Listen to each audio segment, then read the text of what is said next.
In a small Zambian village, there lived a boy named Mwila. He was born with dwarfism, which made him look different from other children.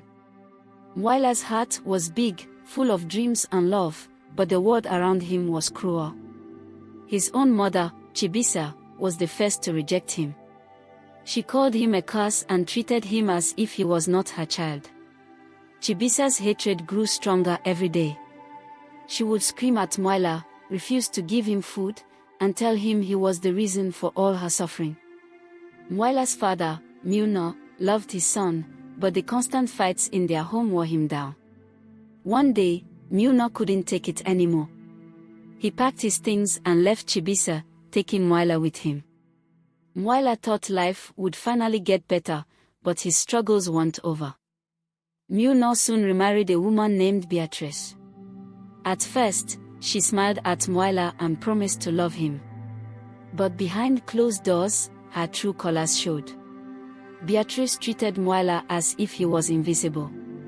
She made him do heavy chores, denied him meals, and called him names that cut deep into his young heart. Despite all this pain, Mwila found comfort in one thing: music. He loved listening to songs on the old, crackling radio in their home. His favorite musician was King Bolya, a Zambian superstar known for his uplifting songs. Whenever Mwila heard King Bolya's music, he felt alive. He would sneak out at night, away from the harsh world, and dance under the stars. His movements were raw and full of emotion, as if the universe itself was watching him. One day, news spread like wildfire in the village: King Bolya was coming to perform nearby. Mwila's heart raced with excitement. He dreamed of meeting his idol, but there was one problem: he had no money for a ticket. Still, Mwila was determined. When the day came, the village was alive with music and excitement. Mwila stood outside the crowded venue, listening to the beats that made his heart soar. The music called to him, and he couldn't resist. Mwila began to dance, his small frame moving with a passion so powerful it caught the attention of the people nearby.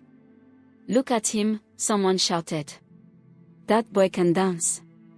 The crowd grew, their cheers growing louder.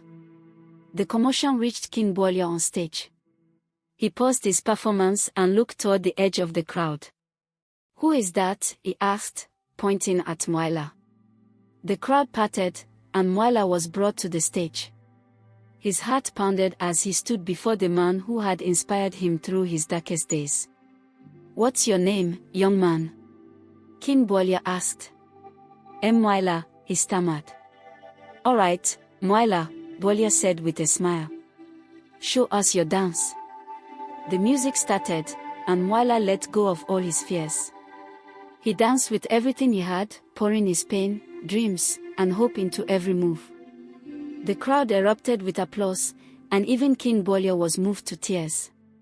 When the song ended, King Bolya knelt down and hugged Mwila. "You're incredible," he said. "You have something special, Mwila. Come with me, and let's show the world your talent." Tears streamed down Mwila's face. For the first time, he felt seen, loved, and valued.